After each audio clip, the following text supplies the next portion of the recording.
Hello everyone, thank you for joining me again. This is To The Point English with me, Ben, and I have a very special video for you today because this is part one of an interview that I gave to Frank Carrizo. Now, I would describe Frank as an English exam expert. Basically, what Frank doesn't know about English exams isn't worth knowing.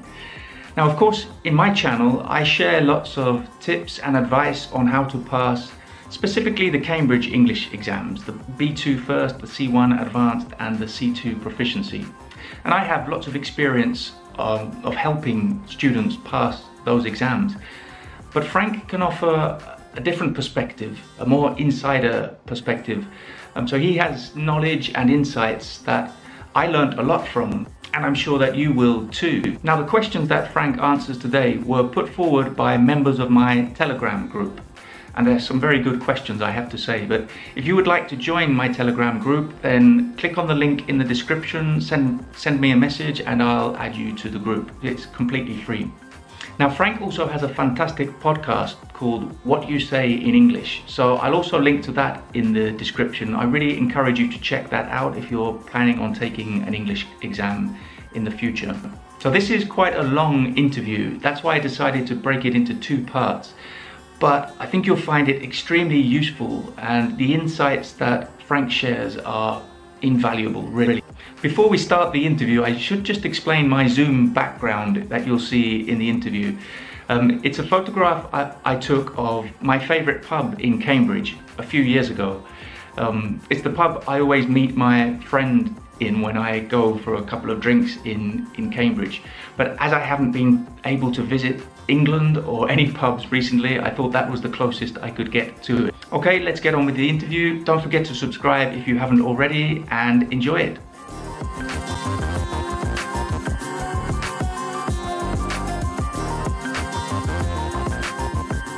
So Frank, many thanks for agreeing to do this, for sharing your insights and answering some questions from some of my Telegram members. I just want to explain to the viewers how we first got in contact. You made a comment on one of my videos that I posted on the chat box Facebook group, which is administered by the lovely Catty. Yes. And that was a few months ago, but I've always had you in mind to have an interview with, so that we could get some of your insights into the exams. So to start with, if you could just tell us about yourself, some of your background, because for all intents and purposes, you're a native speaker as far as I can see. So, but I think your background is a little more. It's a little more complicated, yeah. Well, actually, my first language is Spanish, because that was the language that we spoke at home, and that was the language my parents spoke to me. And since I was a little kid, I mean, I started, having contact with English, and my school years were in English, and I lived in the United States for a number of years, and that's probably why my accent sounds more American, even though after so many years, because last time when I left the US, it was basically in 2000. Then I went back to Venezuela because of the World Trade Center, the attack in New York, and situation, the economy, because I was living in Florida, and the economy had, gone to the... And I went to Venezuela again. I worked as a teacher there, and in 2007, I came to live here in Spain. But yes, I mean, you can say that I have a C2 level in both English and Spanish. Right. So you sound pretty bilingual. I don't think you get any closer to bilingual. And when people ask me, like, what is your first language, or I don't know. I mean, it depends. For example, if I have to do maths, for example, I would probably count numbers faster, or it would come first in Spanish to me.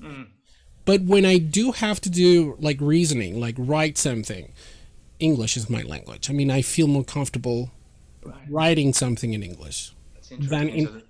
When I write something in Spanish, I always doubt. I don't know how to do that. How should I say this? Or that's interesting. I understand, especially the counting thing, because I speak Spanish, but nowhere near bilingual. But when I'm speaking in Spanish, I could be having a nice conversation, but the moment I have to count like money or anything, I'm immediately into English. It's very Yeah. difficult to make a smooth transition from one to Hmm. the other. So Hmm. it's interesting to know that, yeah, even Yeah. with your level, you do that too. So And, you and feel and better. I think it's probably because whenever I had to study maths, for example, it was my one of my older brothers who actually sat down with me to explain, everything to me, and he did it in Spanish. So I think it has to do, for example, when you learn something the first time, or when you do it on a constant basis, Mm-hmm. it's I think it sticks. I can actually force myself and use English for maths or counting. 1, 2, 3, 4, 5. But I would say that it comes to me easier. Like Mm-hmm. it feels more natural if I do it in Spanish. For Mm-hmm. Yeah, as you said, you have to force yourself. You have to make an example. effort. Whereas all the speaking with Mm, vocabulary, it's natural. So yeah, it's mm, interesting. But yeah, you're bilingual, obviously. So mm. that's it's. But you said, yeah, you came to Madrid in And 2007. 7, yes. So it's been almost 14 years. Mhm. Yeah, Yeah, yeah, it's quite a difficult. while. It's difficult to leave Madrid once you're here, isn't it? Oh I've been here yeah, for it's 19 such years. an incredible city. Yeah. So from there, from coming to Madrid, obviously you have a podcast. Hmm. So you can tell us more about that because I've listened to some episodes. It's fantastic. So Well, thank what you you do? very much. That's very nice of you to say that. Basically, the idea came last year because for a long time, I wanted to do a podcast, but I wasn't sure about what. I mean, like, I wanted to create something that would help people, that would give them, like guidance. And I remember once I was at work and one of my friends, coworkers, said, "Frank, you should have a podcast because you have a beautiful voice." I mean, I didn't say that. I mean, he said that. You Yeah. have a beautiful, sweet voice, and I think it would be lovely for people to hear you on a Mhm. podcast. And I was like, "Really? You think so?" You know that no one likes to hear themselves, No. talk. I mean, I listening to myself in a recording is it's a little weird. But anyway, I took his word and I started thinking like, what can I do? What can I do? And then summer last year, during the pandemic, a lot of people got bored, and I Mhm. said, you know what, I'm going to start the podcast. And then I started like drafting ideas, and then what do I do that can help a lot of people in, working as a teacher, preparing students for the exams, and also working as an examiner Mhm. myself. That experience, and I said, well, if the review videos are popular on YouTube, for example, people reacting, reaction videos, Mhm. and Yeah. Yeah.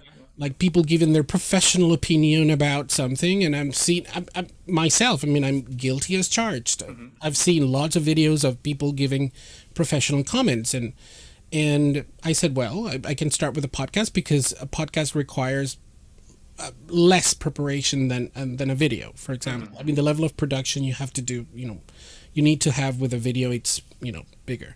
Yeah. And the investment, for example, in on my end, to get a podcast done. I mean, in the beginning, I basically had a microphone, and that's it, and that was it. And the Audacity, which is the program that I use Okay. to edit the podcast and make it sound a little more professional. Mhm. And that was it. That was the beginning. And well, basically, I started, like getting into the groups. That's how we met, Mhm. through Yeah. the chat Yeah. box Yeah. group. And even though I have to comment that I had seen your videos before that, but Oh, really? yeah, yeah, Okay. yeah. And yeah, that's how it started. And right now I'm on pause. I mean, I'm thinking about second season, Right. even though I stopped and I didn't tell people that, oh, we've stopped the first season. No But official finale, no? yes, yeah, exactly. I didn't announce it. So yeah, so today I want to ask you some questions um, in your role as an examiner, because I make these videos to help people prepare for English exams, and I know a lot. I've helped a lot of people prepare, but I want to get the examiner perspective, the examiner point of view. So I asked my Telegram group members to to put some questions forward, and they've come up with some good questions. But before we look at their questions, I wanted to start with the comment that you actually made on my video all those, well, a few months ago, because I think that's what really gave me the idea to make this video, because it's a very useful comment. My video was on the part one of speaking. So you said, tell your students that not too short and not too long means between 2 to 3 utterances. Yeah. But I think the next part was particularly interesting. You said, although lexis and grammar are important, the first thing us examiners pay attention to is pronunciation, individual sounds, sentence, and word stress. This is because interactions tend to be a bit rehearsed, and candidates aren't always consistent throughout the test. They sometimes memorize some fantastic expressions, but when they get to other parts, you get to see what their real control is. Yeah. So this is something I've often doubted, and you helped me a lot, because the first questions in an exam often people can prepare for, because they have an idea of what the question's going to be, but how much they should prepare. Well, you mentioned the word consistency, so can you expand on that a little? Yeah, sure. Well, remember that part one is barely 2 minutes. I mean, if you take away, for example, the time in which examiners introduce and give instructions to answer the questions, and if you take away also how much time the other person uses to speak, I mean, you're barely left with very little time. So I think you only have time to answer like 2 or 3 questions. I mean, not more than that. So I know that questions may be typical, like typical interview questions like hobbies and why are you studying English and why do you like it, and talk about someone in your family that does that. And of course, students have the tendency to prepare, and that's fine. I mean, part one, the intention of part one is basically to feel students or candidates at ease, like with something quite relaxed, and just give me a little bit of information about yourself. At least that would be for higher levels. Even for lower levels, I mean, questions tend to be very, very simple. And of course we do pay attention to grammar and lexis, but not too much, because I mean, one thing that we need to consider is control. I mean, control is how much you can how you build those sentences, how you put them together in a coherent way. So the first thing that strikes your ear is pronunciation, and that is usually consistent throughout the test. It's usually consistent. Of course, there's the element of fluency. I mean, even though that if you look at the criteria, because the official books come, at the back of the book, they usually come with the scales that examiners use. And they're also available in the booklets that students can download from the official website. They have the criteria that examiners use. And there's nothing about fluency, about those criteria, but we do pay attention to hesitation, for example, how much students hesitate when they say something. That's part of, if it's part of discourse, but it's also part of pronunciation. So things like individual sounds, word stress, maybe sentence stress, if they give you more than one utterance, for example. But that's a kind of an interaction that we pay attention to, that the ability to answer the question with no extra help, and the ability to extend that answer. Yeah. As you said, not too rehearsed, not too prepared. You can still rehearse. I mean, you can still memorize something, but if you're a good actor, you can make it sound natural. It all depends on how you do it, how you present it. I always say that students shouldn't sound like a robot in this sort of monotone, reproducing things they have learned by heart. Try to speak naturally, with intonation, and so it's more about, as you said, consistency through the exam too. So with pronunciation and everything. So yeah, that's very interesting. So I'm going to go to the first question that I got from the group now. It's from Alexandra. In a situation when one student takes the whole speaking time during the collaborative task, can the examiner intervene? How would both students be assessed in such a situation? Normally, there's a lot of body language that is not counted as part of the exam. Examiners have to follow a frame. I mean, they have to follow a script, and nothing can stray away from that script.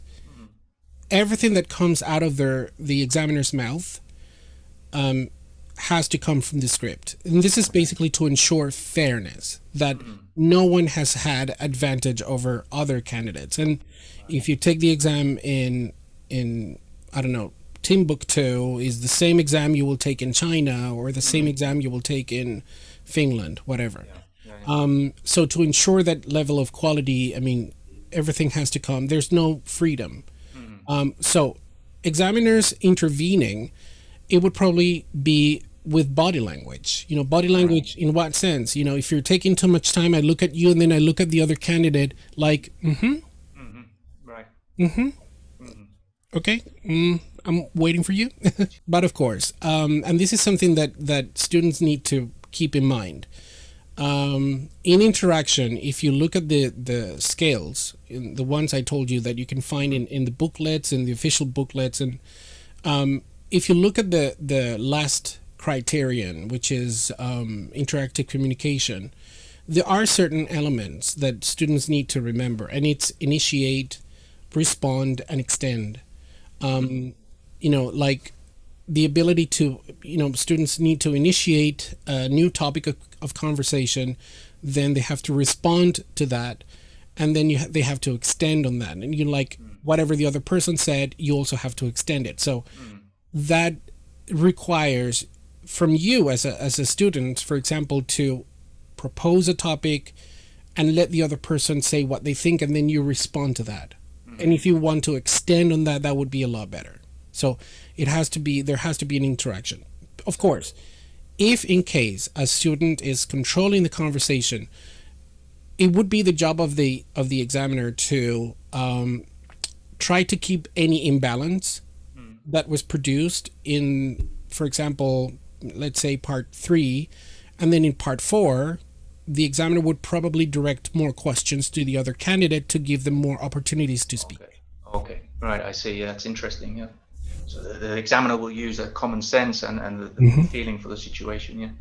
I usually say to my students that they have to take responsibility. I mean, the examiner will understand, I'm sure, but they have to interrupt. And yeah, exactly. And students need to remember that they will be penalized if they control, if they like greedily take control of the conversation just because I want the examiner to be impressed of my level. I think that the problem that some students have, because the students who are in my Telegram group, for example, are very conscientious. They're because they're watching YouTube videos, they're joining Telegram groups, they're well prepared. They're that type of student, but they're worried that they could get a partner who is not well prepared, that doesn't really know the exam and just starts talking without really understanding how long they have. So I always, as I said, they need to be proactive. They need to take control and interrupt. They have to learn to. And that's where practice comes in very handy. I mean, as the more practice you have in the exam, the more you use the strategies that you've learned in the different preparation courses you've taken. That will play to your advantage. And one thing that students need to remember is it's a conversation. I mean, in my own classes, I tell my students it's a conversation. Think of it as a conversation, like you're sharing ideas about certain topics. Just keep it going.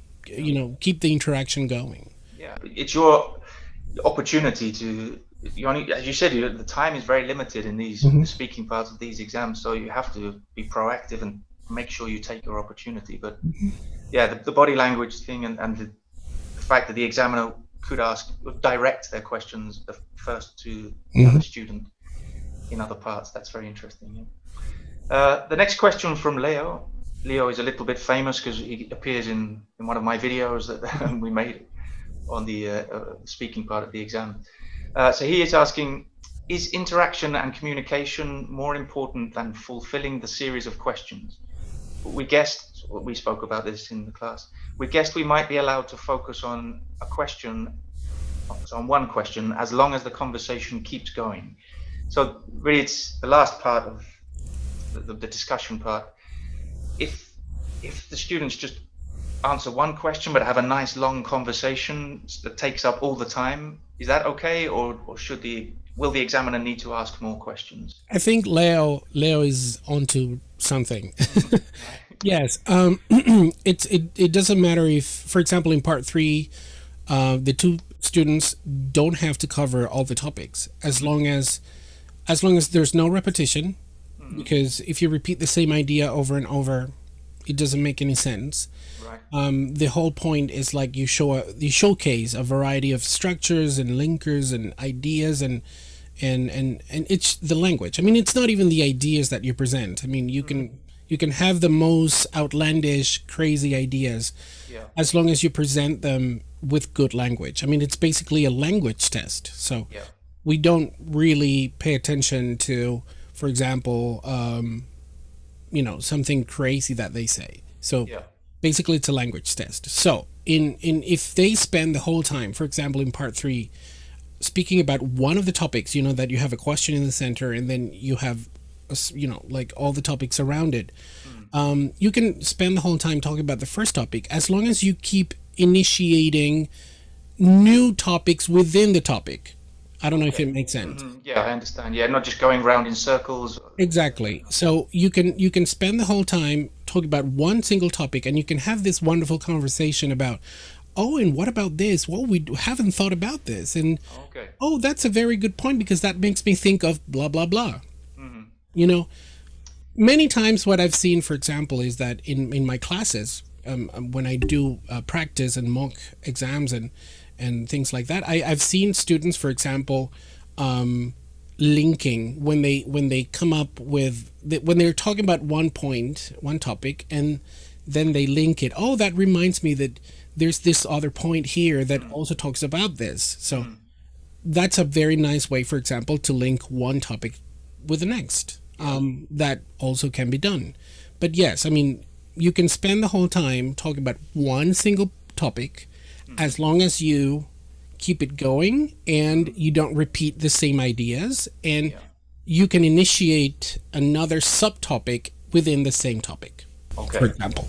I understand. Yeah, I think Leo was speaking because Leo and Jessica had a great conversation in the video we recorded just about the first question was asked in part 4, and I just let them speak because I saw no need or no reason to interrupt, but we wanted to confirm that that's okay and that they had a fantastic... And in part 4, it doesn't have to be, it's a 3-way discussion. It's the examiner asks questions, and then the examiner has a little bit of freedom, for example, to ask a particular candidate calling them by name, or they can just throw the question. Whoever answers first, will answer the question.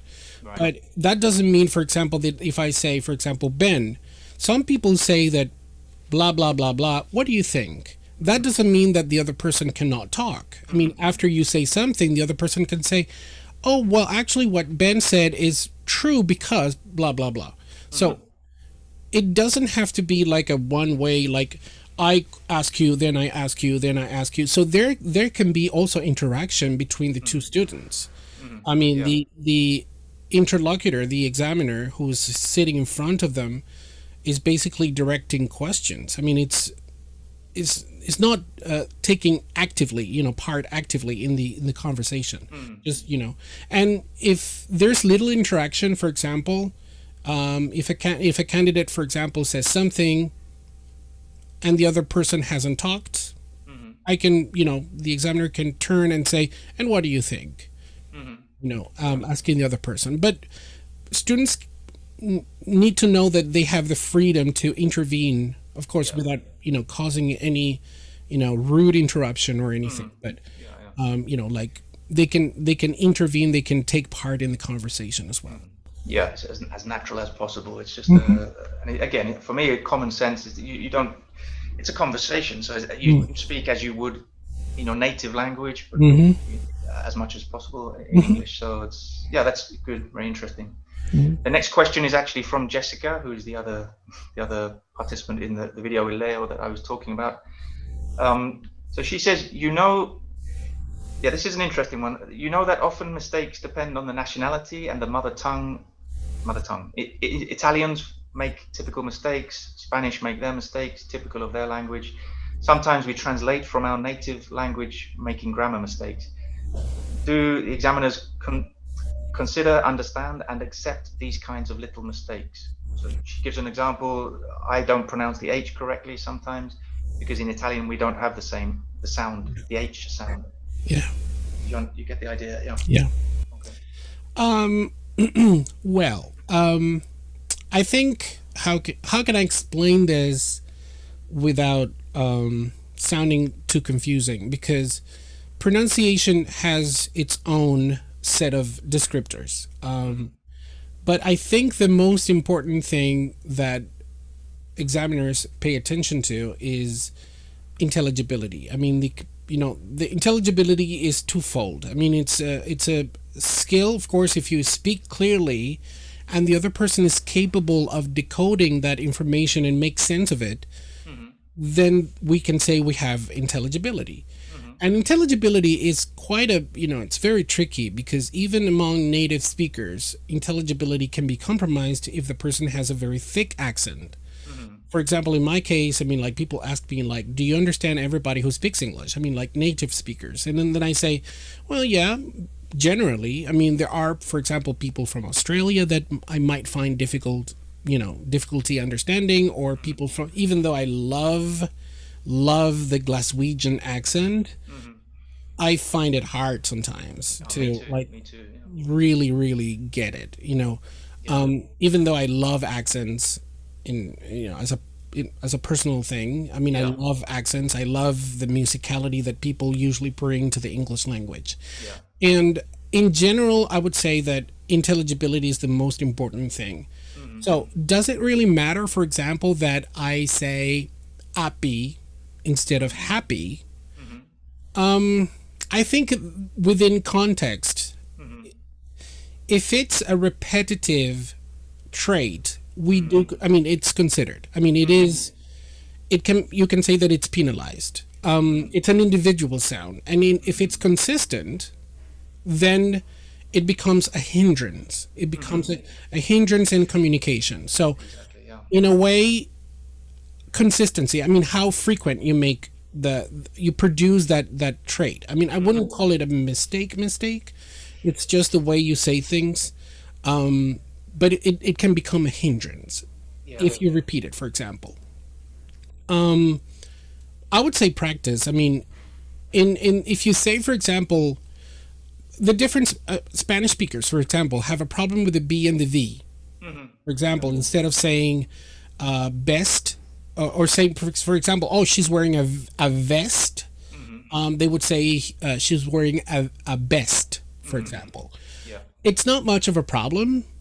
It's still understandable and it's intelligible. Mm-hmm. And of course, when it creates confusion or it's open to be interpreted in a different way, then it becomes a problem. Mm-hmm.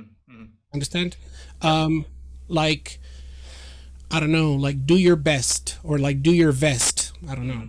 Mm-hmm. I'm just drawing a crazy example, but I mean, you get the point. I mean, if it's open to a different interpretation, or that it could create some sort of problem Mm-hmm. in communication, Yeah. then yes, it becomes a problem. I would say that more than individual sounds, I would say that vowel sounds are very important. For example, diphthongs Mm-hmm. are very important because they can actually change a word completely. It's not Mm-hmm. the same to say, for example, I have a student who constantly says patient. She's a doctor, Mm-hmm. and she says patient, Mm-hmm. and sometimes she doesn't say that T at the end, Mm-hmm. and of course, I know the way she speaks, but Hmm. another speaker would probably understand passion. Hmm. Like I have a passion Yeah. for something. And And she's I, saying and patient, it, of course. exactly. Yeah. So that individual sound, the not doing the patient, Hmm. it would eliminate any, any kind of problem that might come up with, from lack of intelligibility. More than consonant sounds, I would say vowel sounds are more important. Right. But I would say that in terms of pronunciation, word stress. For Hmm. example, saying something that my students constantly say is hotel. I think it's, yeah, hotel instead of Hmm. hotel. Hmm. Right. Putting the stress in the beginning, and but yes, I mean, in the case of your student who asked about the age, Hmm. in some situations it can create confusion problems. Hmm. So I think she needs to be careful which words, for example, she notices that has, that can produce that kind of problem, or Yeah. lack of understanding. Yeah, that's exactly what I'd say, because there's a fine line between an accent and Hmm. and mispronunciation, Hmm. because as you Hmm. have said, I think that Hmm. accent is perfectly, having an accent, if it's an Italian accent, a Spanish Hmm. accent, French accent, is perfectly fine and good. Yeah. I love accents too, all kinds of accents. So Yeah, the and there's problem, nothing in the criteria that says this accent, unless the influence of L1 accent is so mhm, strong that makes your production, like your oral production, difficult to access or difficult exactly, to to understand it. like Yeah, decode what you're trying to say. exactly. Yeah, that's what I try to express it, and sometimes it's not clear. Like the French people don't pronounce the H either. Many languages don't Mm. pronounce the H. So you hear om. Yesterday I was at om. In the context, they're saying home, but it Mhm. can be confusing. Or Yeah. you said with a hotel, if it's a hotel, because then you have the two, the intonation and Hmm. the Yes. lack of the H. So Hmm. it's again, it's kind of common sense, but you have to pay attention to it. I guess it's the Mm. thing, but there won't be. And something that students don't usually do, they don't record themselves. Yeah, I I often think recommend recording that. yourself, and I tell my students the same thing. You have to record yourself. I mean, if you step away from that fear of hearing yourself, I'm hitting my microphone. If you step away from that fear of listening to yourself, you would be amazed of how much you can detect Hmm. yourself from the way you speak. Hmm. So I Yeah, think recording yourself and really listening carefully to what you're saying, I think it yeah, helps a lot. yeah. It's a horrible experience, but it's you have to do it. I think it's just have to bite the bullet and do it, Mm, because it's exactly. nobody likes hearing themselves speak. The Mm, next, I have a couple of questions from the connected, so I'll ask them together. One from Anja, I think that's the pronunciation, and another one from Alexandra. Um, so Anja asks, will I be downgraded for mixing British and American pronunciation and spelling? This is a unique question. So, yeah. and yeah, and Alexandra asks, and what about vocabulary? If somebody adheres to American English pronunciation and spelling, but uses the word lift instead of elevator in the writing paper, will they Hmm. be penalized? So I've often say that there needs to be consistency in the spelling in writing. If you use You got it. Yeah. British English spelling for one word, you need to use it in the rest of the. But this Yeah. is it. Now they're referring to the speaking and writing. Mm. What's your Yeah. take on this? No, you got it. I think you got it, because it's not. It doesn't really matter. I mean, even in your, if English is your first language, just to give you an example, I was speaking to a friend, because I've been living in Madrid for so long, and most of my coworkers are British people. Mm-hmm. I've been exposed to a lot of British expressions and words and idioms that now they seem very natural to me. And just to give you an example, I was having a chat with a friend from Fort Lauderdale Mm-hmm. a couple of months ago, and then he asked me like, "Hey Frank, how are you doing?" And I said, "Well, I'm knackered. I'm knackered." And then he was like, "What? You're what?" I'm knackered. You don't know what knackered is? It's and then I came to realize that, oh, sorry, beaten. I'm Right. tired. Yeah. I'm But and he was like, or you're hanging out with too many Brits. yeah, because just in case any people don't know, Fort Lauderdale is in Florida in the United Yes, States, so exactly. Yeah, he's got an sorry. American friend, and Yes, and my friend is monolingual. He doesn't speak Spanish. right. He's from New York. He's, I think, second generation Italian from New York. Hmm. Moved to Fort Lauderdale. Basically, he's retired, and yeah, we were having this conversation, and he was like, Hmm. "Knackered? What is that?" Right. Yeah, it's very British. Yeah. And it's a British expression. It's a Yeah. as they call it, a Britishism. Hmm. And but yes, I mean, it doesn't really matter if in the speaking, for example, you mix English words, British words with American words. It doesn't really matter. I mean, English has become quite international, and Hmm. I think keeping consistency to that level is unrealistic. I mean, Hmm. it's expecting too much in an exam, honestly. Yeah. But you do have to be consistent, especially in the writing. I mean, in the Hmm. writing, for example, you can, for example, spelling realize with an S. Hmm. What you cannot do is mix in the same word in the Hmm. same writing. It doesn't Hmm. really matter if you do it in the other writing. Right. It doesn't really matter because it's not the same examiner who checks your first Right. writing and the second writing. They're two different people. So, Interesting. yeah. And it's completely random. So, Hmm. Right. I'll tell you later about the writing. Hmm. But in the same writing, if you spell, for example, realize with S and then with a Z or Z, Hmm. then it's penalized. Right. Yeah.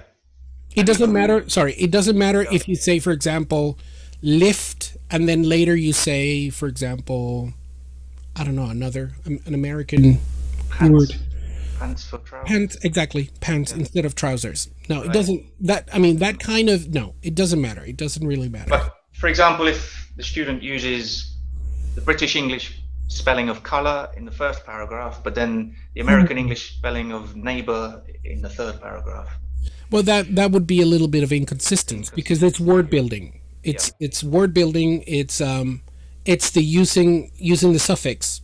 You Yeah. know, It's the well, it's same a rule. Yeah. well, it's not a suffix. Well, it is. You can consider it a suffix, but it's the same ending, like Yeah. color, neighbor, Yeah. honor, words like that. Yeah. Yeah, it's the same rule. So if it's one version, it's without the U. One version, it's with the U. So yeah. And what you said about the different examiners marking different parts, because I think Alexandra was asking about, if you use, for example, lift in the speaking, but then elevator in the writing, No, not going to be a problem with that. no, It's going to be different. no, They're marked no. separately, Actually, the independently. the writing is done in the UK. The checking of the writing is done via online. I mean, Mm. that's why they ask students to write with a pen, not with pencil, because Right. the writings are scanned. The booklets are destroyed. I mean, everything except the answer sheets, everything gets destroyed. Okay. And there's no record of that. I mean, they don't keep the booklets, and you can do whatever you want on the booklets. Like you can highlight them. You can write in your own language, like Hmm. answers and whatever. I mean, it doesn't really matter Okay. because it all of that gets destroyed. I mean, it's the answer sheets, and in the writing, for example, since they scan them, it has to be legible. Like you have to read it clearly, and Hmm. that's why they require students to write with pen, not with pencil. Hmm. So the scanned copies are then put in a system. The examiners log on to that system, and then they randomly have to correct. They are not even allowed to do markings or annotations on the writings. I mean, they don't even touch them. They see on one side of the screen, they see the scan, and the other side, I think that's the way it is. They see, for example, they have the clicks. They click on the marking for every section. Okay. Right. And then they submit. That's it. I Hmm. mean, they have to do it fairly quickly. Hmm. Of course, they are highly trained. Hmm. they have writing examiners have a lot of experience, and you know they also have a guideline. You know, like oh, for this writing, this is what is expected of the student. Pretty much as you can find in, for example, one of the trainer books. You know, the official exam preparation material. Yeah. I think you have Macmillan also has Test Builder. I think it's called Test Builder. In the answer keys at the end of the book, at the back of the book, you have like these are the elements that the student should be able to speak about, and then they have those guidelines, and that plus the, you know, the criteria used to evaluate the writing, then they receive a mark. And imagine that you are an examiner, and then you open a writing, task 1 writing. You will not see task 2 from the same candidate. I mean, you just see one task for you know, a candidate, and that task is double checked by another examiner, and then there's a like a, you know, an average. Right. Oh, I see. Yeah. Very interesting.